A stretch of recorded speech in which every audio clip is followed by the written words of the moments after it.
52 Sketches. Yeah. Welcome to 52 Sketches, a podcast about creativity and creative practices. Here is your host, Rob Head. Welcome to the 52 Sketches podcast. I am your host, Rob Head. We are here to talk about creativity and living a creative life, practices, habits, strategies for making things. So today we are going to speak with voice artist Kevin Genus. He has been featured on countless commercials, movie trailers, news teasers, videos, etc. You may have heard Kevin's wonderful voice on Verizon ads or CNN or Saturday Night Live. Nothing is cooler than Gatorade Rain. Quizno's most popular sub just got way more popular. In a world that moves way too fast, smoothest riding off-road utility vehicle in the world. I'm so pleased to have you on the podcast, Kevin. All right. Thank you very much. It's so good to have you. I want to start by saying I think I would be remiss if I didn't acknowledge that as we record this, it's June 2020. The coronavirus pandemic is in full force, and I know that you're living in the vicinity of New York City. And I want to say, first and foremost, human to human, I hope you're well and your family's well. And I really appreciate you taking the time to spend a few minutes talking about creativity with us. Thank you very much. It's funny because on Facebook, I was keeping count of all of the friends that I lost in all of this. And, I stopped counting at 22. And that count has gone over 30 now. And it just, man. So, yeah, thank you. Yeah. I've said a lot of prayers, and that's all I can do, Yeah. I appreciate you taking the time in this context. So I want to back up for a moment and say, let's talk about your creative upbringing. When you were a kid, did you sing? Did you play music? Did you dance? Did you cook, draw, act? What were the mediums that you were most involved in when you were coming up as a young person? Okay, so creatively, I was the kid that loved Legos. Even before Legos, my dad used to play saxophone, and I would sneak down into the basement. We lived in Idaho. My dad, worked in nuclear power with the Navy. Yeah. Oh, right. And so I went down into the basement. I remember finding this box and opening up this box, and then it was it was like that Pulp Fiction moment. This golden glow came out of it, and I didn't know what it was. And you must have been pretty young. Oh, I was very young. I was in kindergarten. I was in kindergarten. But one day they actually had someone come into the school to demonstrate all these musical instruments. And lo and behold, this person pulls out a saxophone and he puts it together in front of us. And I said, oh, we've got one of those. That's what that is. Yeah, we've got one. So I remember going home, going down to the basement and putting that thing together. And I don't know how old that dirty reed must have been. I put that thing together and I remember blowing on it. And not the whole sax, but just the little neck and the mouthpiece. Oh, right. And that sound came out and I was like, oh, yeah. So I knew I was going to get in trouble if I got caught. And so every time I would hear the car come up to the house, I'd break everything apart and put it back together and close it up and go upstairs. And so then one day the box disappeared. And my dad comes home with this new guitar. Wow. And he traded it in. Wow. Because I didn't say anything. He had no clue I was even toying around with it. Right. But years later, I would tell him, hey, this is what happened with that, Dad. And, my dad was the kind of person who would just break down and start tearing up like he had taken the world away from me by doing that, which, wow. Yeah. At that time, that's really what had happened. But that's where I got my first spark. It's a funny story because my first creative gig actually was accompanying my father, who would go into the schools and do those shows about introducing instruments. So he did this show called Introducing the Brass Family, and he would play trumpet and trombone and French horn and tuba and steers horns and post horns and Oh, that's cool. that kind of thing. So that's good times. Uh, so okay, so you discovered music as a very young kid, and then when, let's say, you were in high school, or what did you get involved in? Well, in high school, I actually, by that time, I was playing the French horn. Okay, speaking I, of the I brass family. yeah, I actually started playing that in seventh grade. I wanted to play the cello. My parents went down Hmm. and talked to the band director, and they asked him which instruments get kids scholarships into college. And Let's get and to he, the important question here. yeah, Yeah. he promptly said the bassoon, and the French horn. Which one is cheaper? The French horn. And so, my parents came home with the French horn. I lamented the whole thing. It was ugly. It was round. It was not what I wanted. And next thing I know, um, I lucked out. We had a teacher in the school system who had left the New York Met, and he Mm, played the horn. So here I right. am. I got a chance to study with the former third hornist of the New York Met, and my first year, I was a little whiz kid with that instrument. It's funny. I was in seventh grade. I played so well they put me in the high school. Oh, nice. This is Delaware, right? So it's small, but they put me in the all state band in high school, and I'd like won first chair. I mean, Hmm. Nice. So you I were hot stuff as a middle schooler, as a junior high school as a student. junior high, yeah, that horn was just like for whatever reason, it was a natural fit for me. Nice. So yeah, in high school, I continued playing the horn. I spent my time, on bulletin boards, messing around with computers, and Hmm. um, I'd pretty much decided I'm going to music school. So Uh-huh. Uh-huh. um, But all these things sort of come together because we know each other. I sort of know yeah, your backstory. Let's talk about how you got from French horn whiz kid to voice artist. So excellent. what's the 2-minute version of that? The quick and short is I left Peabody, and Which is I a went. music I'm conservatory sorry, in yeah. Baltimore. So I ended up going to Peabody Conservatory. After 2 years there, I went on my year of service. I'm a Baha'i, and Hmm. Baha'is were encouraged back then. I don't know if they still are today to go on a year of service, which is where you go and you serve humanity for a year. Mm, And I chose to go to Lewis Gregory Baha'i Institute in South Carolina, and they had a radio right. station down there. Radio station. Yeah. And And you so, have a radio voice, it well, turns out. I yeah, I didn't back then, which was actually pretty good. But I remember hearing these people talk, and it was like, how come every time I say something, it doesn't sound like that? Um, and it didn't. And so, Mm, that was my first real introduction to voiceover. I right. wouldn't call it voiceover. I would say to radio copy, because Okay. voiceover and radio copy are two totally different things.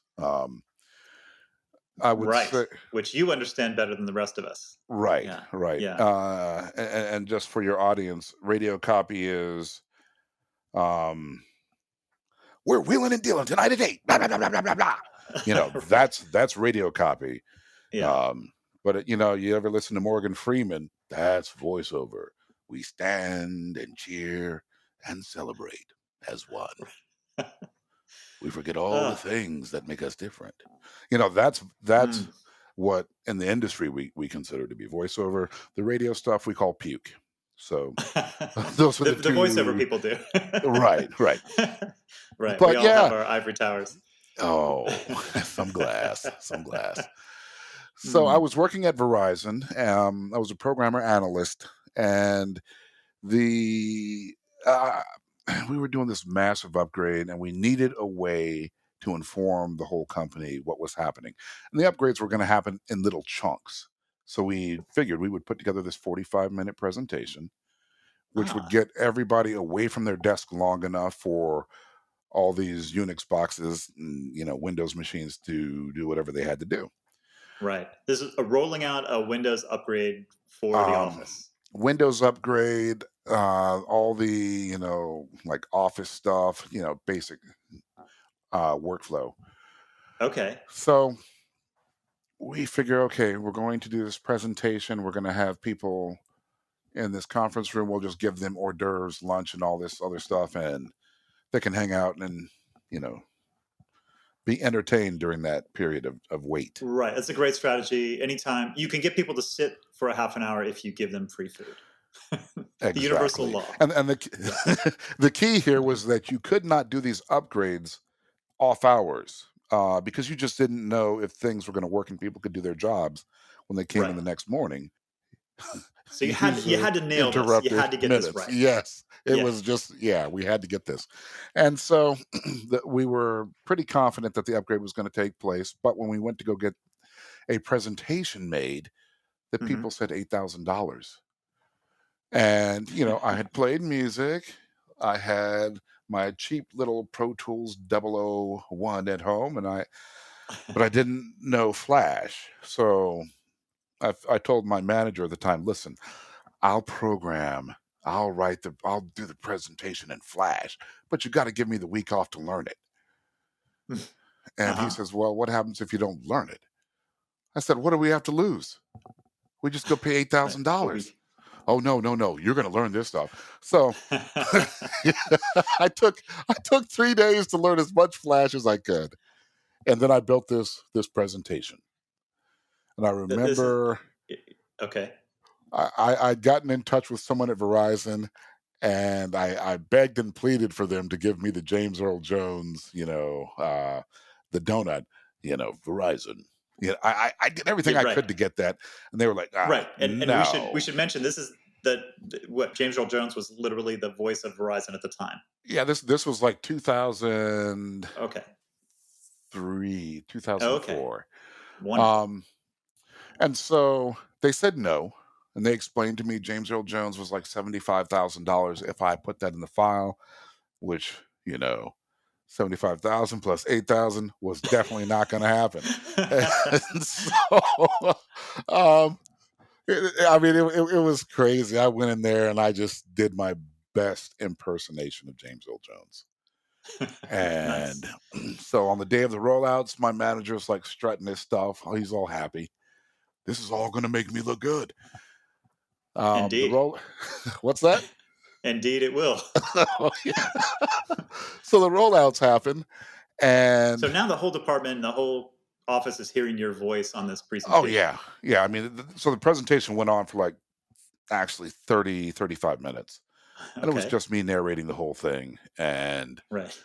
um, and then at the end was who they thought was James Earl Jones, Oh. and they started asking my manager, "How did you get James Earl Jones?" Well, yeah, you're not kidding about impersonation. Yeah. and Wow. s- and so my manager was like, "No, no, no, that's one of our own. That's not James Earl Jones." That And was his genius as a manager. He should get full credit for that. oh, he took full credit for it. He really did. He Yeah. trust me, he did. But when they found out who it was, they had me begin recording Verizon commercials after that. Mm. And little did I know, James Earl Jones had been, I'm just going to say, under the weather. Mm.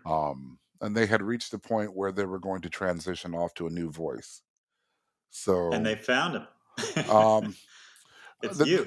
they found me temporarily, Okay. and it's actually pretty cool because now I know all these people today, but I think for maybe about a year, 8 months to a year. Now, for me to say 8 months to a year is like really like one or two sessions you do, and they just roll for that period of time. But then Hmm. they hired Rod Houston, who is just phenomenal. You hear Rod all the time. Okay. Um, on CBS Sports, right? Right. So Right. Yeah. yeah, go Yeah. figure. But yeah, Rod is straight out of Philadelphia. I mean, he's a really cool brother. I really Hmm. like Rob. Nice. I'm saying Rob Nice. because I'm talking to you, but Rod. Um, Rod. Yeah. yeah. So let's talk about. So you sort of stumble into this new career doing narration, voiceover. This is not something you studied. I mean, you mentioned that you spent a year at Lewis Gregory, the radio station in South Carolina, Right. but you hadn't. I mean, you'd studied French horn, not not voiceover. So how did you train? Right. How did you level up to the point where you could do these national commercials with confidence and a sense of professionalism? Uh, the first, the Verizon job was a wake up call. Yeah. It took me all day, tons of takes, Mm, and but it was fun. I left with a hoarse throat, mm, and I knew it shouldn't be. This is not what's supposed to happen. right. So I really looked in earnest for people who actually. Well, what I did was this. I wrote a scraper that would scrape all things that said voiceover or VO and You used mic your tech and stuff. skills. Yes. And lo and behold, I mean, the internet at that point was, it was big enough that people had actually started to advertise themselves. Hmm. And I came across a number of voice talent. And when I would click play, I would recognize their voices. These were all the people that I heard at night. Hmm. And it's funny because the coach that I found, she asked me the same question you had, and I Hmm. told her the same story. I called every talent who popped up on my scraper, and I asked them, who did you study with? Who did you study with? And I would Mm. write down the names, and I kept a little database, and I would add click plus plus plus plus, and eventually, like one name popped up to the top, and that was You Maurice crowdsourced Tobias. your Oh yes. recommendation. Oh yes, most definitely. Um, and Wow. so I called this lady up, and the first question she had was, "How did you find my name?" Because it was Well, I like wrote some this industry script. secret or something. Yeah, and I told her how, and she was like, "Wow, I have never heard that one before." She's like, I And understood those words, but I don't know what any of that means. basically, and so that So you was. found a mentor. You found somebody to train you, I wouldn't say a mentor, I would say a coach. And now coach. the way Okay. Maurice worked back then was she gave you this horror story Hmm.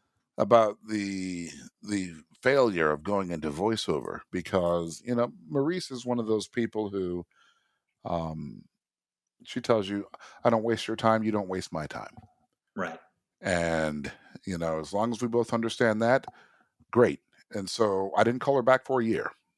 I was so scared after Hmm. she explained to me the amount of work required.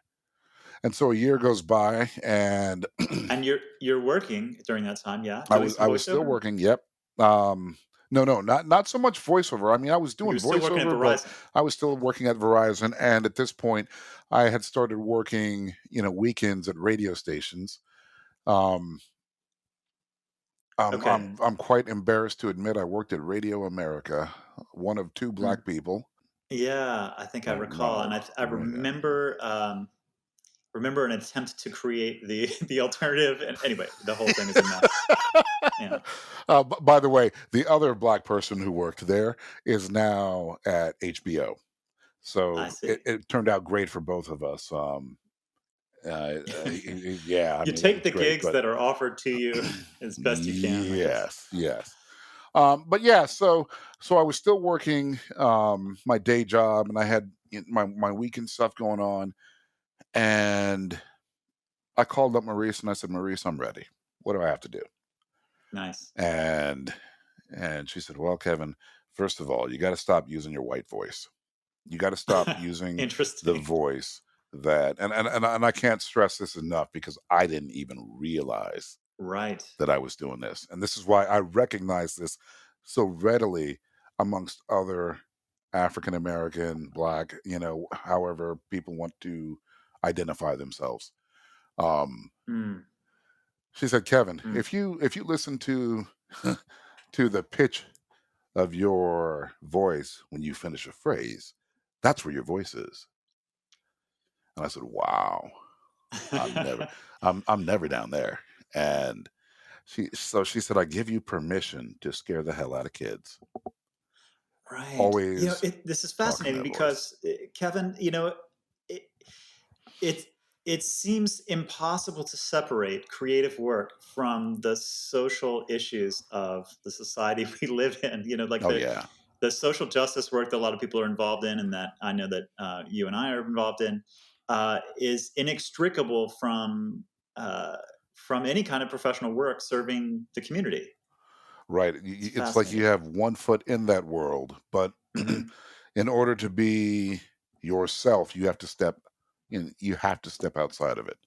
Mm, And mm. it's a real wake up call. I mean, it's one of the reasons why I grew my ugly locks, because I wanted to Your beautiful locks. experience the non-conform.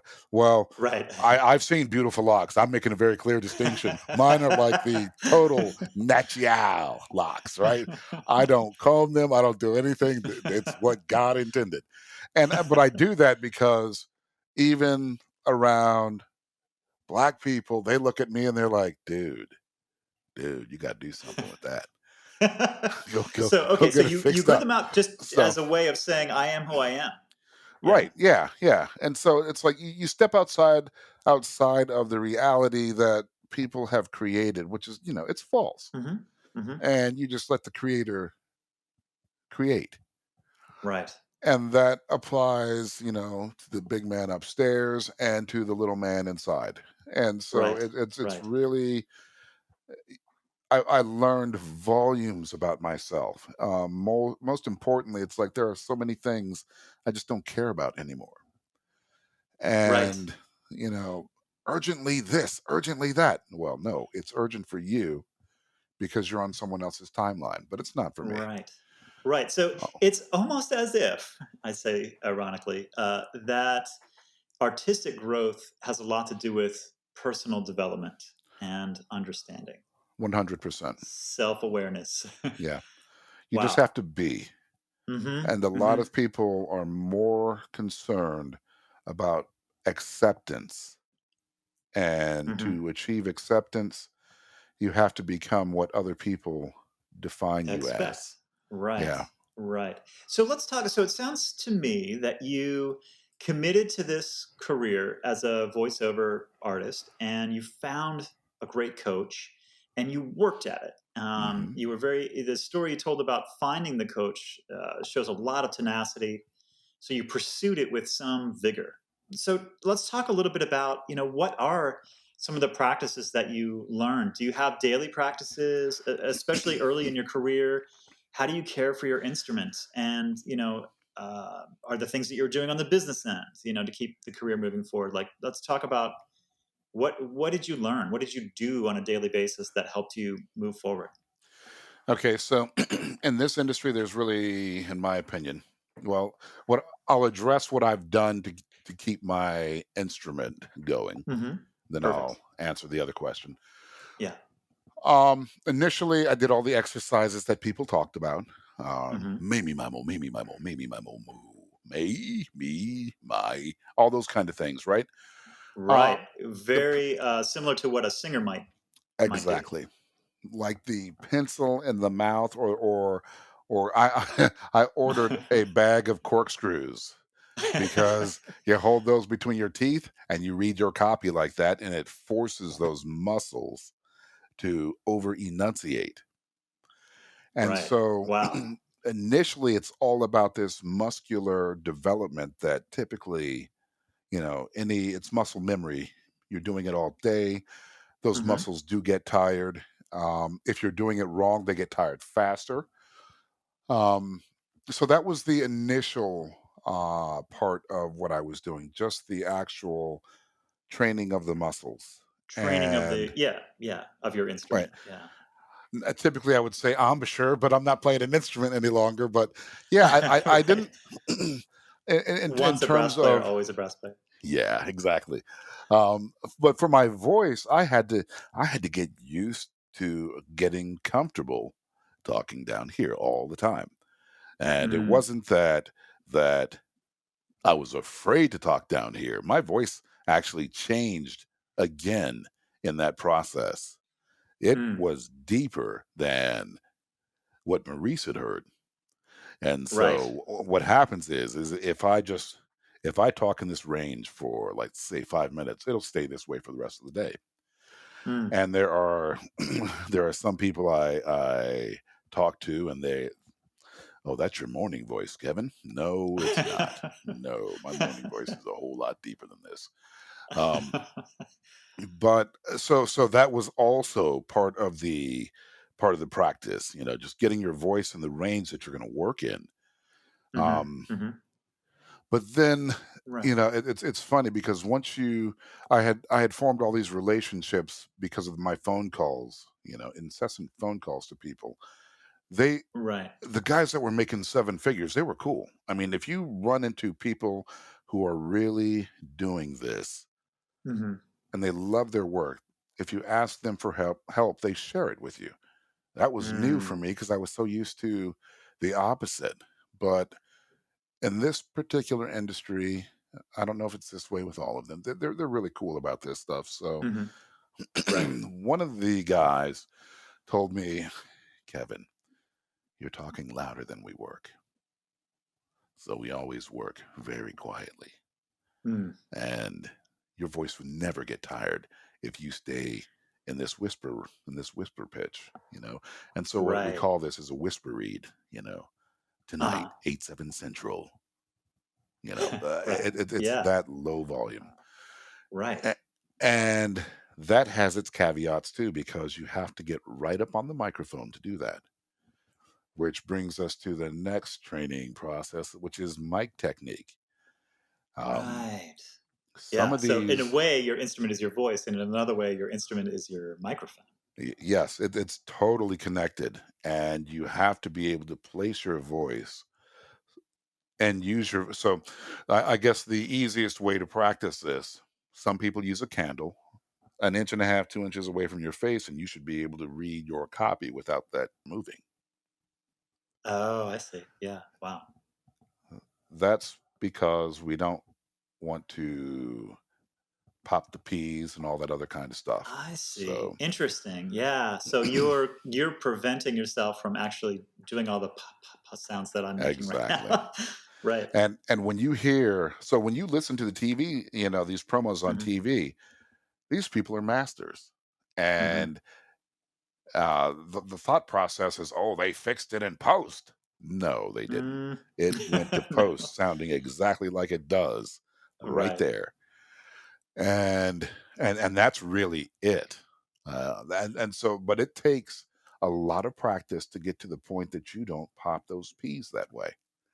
And it's Right. funny because I can sit here on this little mic that I'm using right now and I can pop peas all day. But if I go in my booth and I do it from there, forget it. There's not going to be pop peas. There's not going to be, Right. it's like a whole different, You go Super into the Kevin zone. comes out. Yeah. Kevin comes Um, out. Yeah. it's, it's like Beyonce talks about her alter ego. Uh, Yeah. um, Yeah. my coach used to always say, you wear a different pair of shoes.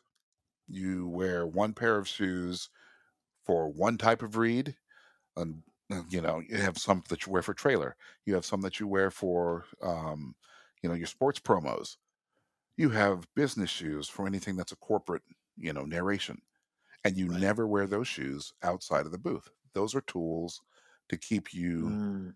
in that character, keep you grounded throughout that whole session. Interesting. Yeah. Yeah, And people so say have a place to do certain activities, right? If you're gonna have a habit of writing on a daily basis, then there's a desk for it.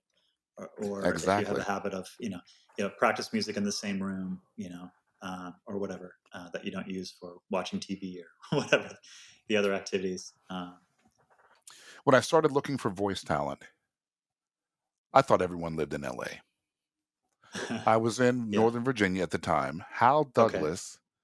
Hal Douglas lived in Virginia up along, I think it was Route 15 that goes up into Harper's Ferry in Maryland. Oh yeah. Yeah, And Harper's Ferry is across the river in West Virginia. Actually, I right know when you because I cross grew the up in Maryland. Potomac, yeah. Right.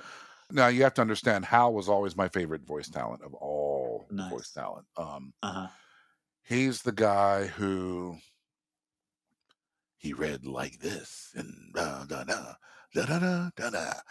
I can't even Yeah. do it. I sound like an Yeah. idiot doing it. But he's got kind of But a sing-song kind of quality. yes, with like the smile that it Oh yeah, was yeah. just like uncomparable. He would read a horror film with a smile, and you would be like, "I feel like Grandpa read that to me." That was Read me a Hal's story. delivery. Yeah, he used Yeah. to be the voice for the A&E or the WB. When the Right. WB first came out, that was all Hal. Nice. And unfortunately, he's passed away. But when I first met him face to face, it was at one of Maurice's workshops, and I'm mentioning this for a specific reason. Okay. And so they bring Hal Douglas in, and it's like the whole room melted. Hal Because everybody was, knew him. oh yeah, Yeah. Hal was Yeah. like I'll put it like this: if you ever see 5 Men in a Trailer, you Uh-huh. see Don LaFontaine and all the other voice characters, but there's a reason why Hal is the only voiceover in the film, Mm. and it's because even those 5 people knew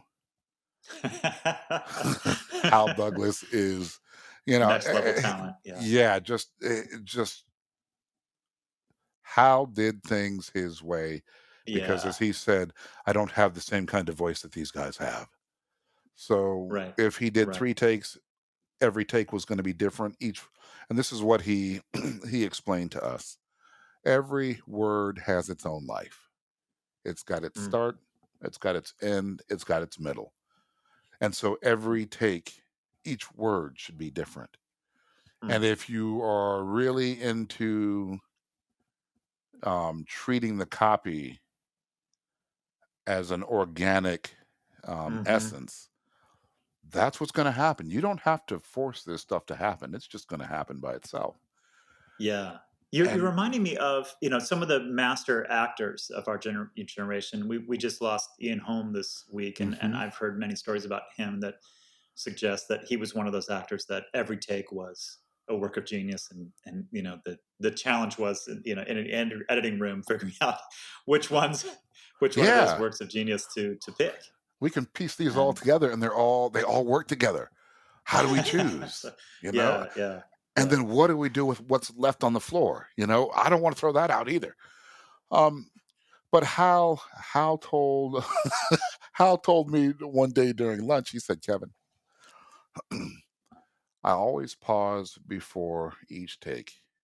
He um he was into yoga. I can't think Hmm. of what you call the things that people who do yoga do, but basically, Mantras, yeah, are maybe there? mantras. I don't know if they're mantras. I really don't know. This Or is do you my mean like the physical activity or something more mental? no. It was like unto a prayer. Yeah, It might be yeah, a I'm not sure what mantra, they. Yeah. but well, what he would do before every take, he would get quiet and he would go through this process, and then Mm, he would do his delivery. there it is. And so that's one of the things that I borrowed from Hal. Mm, You know, right. I will say, as a Baha'i, I'll say my removers of difficulties. Uh-huh. And so I do that before each take silently to myself. And so my booth becomes not just, I'm not just going in here to do work. It's more or less my own place for worship as well. And Yeah, this is fascinating because I think it gets to the heart of creativity. It's like there's a mysterious process happening here. We are connecting to something that's a little bit bigger than us, or maybe infinitely bigger than us, yeah, and and it's impossible to separate creativity from that mysterious sense of human spirituality. Um, that's what Haydn yeah. used to talk about. I read this in one of Paul Hindemith's books. He said, Mm, Haydn never said that he created anything. Each one of us could reach up to the same piece of music and pull it down and transcribe it. right. But Yes, if we train our instrument. yeah, basically. Because it does, yeah, yeah. You do have to have, honed your instrument to be able to tap into that. in a way that expresses itself through our own personal, whatever we've learned Yeah. craft-wise. Yeah. There's like the inspiration, and then there's craft. Yeah. Exactly. Yes. Yeah. Beautiful. Wow, it's been so wonderful, Kevin. It's just obviously a joy just to listen to your voice, and I really appreciate you sharing so much of your journey, and look forward to what the future holds as well. Awesome. Likewise, 52 Sketches. Thank you. Love that Thank name. you, Kevin. All right. Yeah, wonderful. Yes. Okay. Have a great day. You too. Take care. The 52 Sketches podcast is a product of 52 Sketches, makers of earlywords.io. Daily, private, stream of consciousness writing to clear your mind and unlock your creativity.